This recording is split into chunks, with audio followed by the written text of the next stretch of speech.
It's a life-saving service for Norfolk veterans going through a mental health crisis, but now it could be at risk.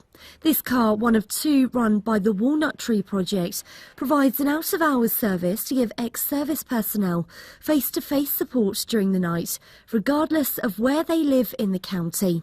But because of increase in demand and a lack of funding, the Veterans Response Partnership, which says it saved the lives of 12 people so far, could be cut.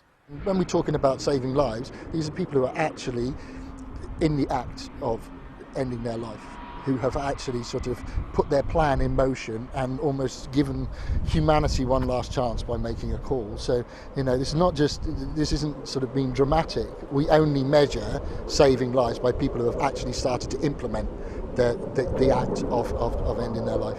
The Walnut project operates from the Norfolk Community Hub and has helped almost 300 veterans and their families since it was launched 3 years ago.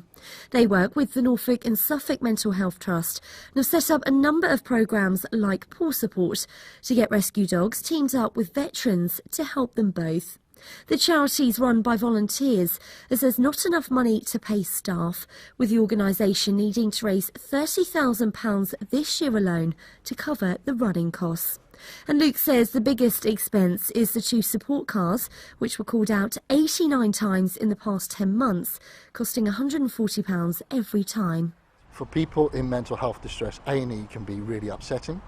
An ambulance can come to your house, but an ambulance isn't equipped often to deal with mental health. They will transport you to a hospital. So now the person has ended up at the place they didn't really want to go. So once people have used the service and they say, well, okay, at 3 o'clock in the morning when I really need help, this car comes and can help me and treat me the way that I want to be treated, makes a big difference. The number of people needing help at the Walnut project is increasing, with an additional 60 referrals this year alone.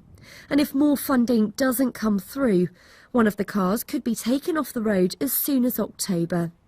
A service that bosses say is much needed, but underfunded.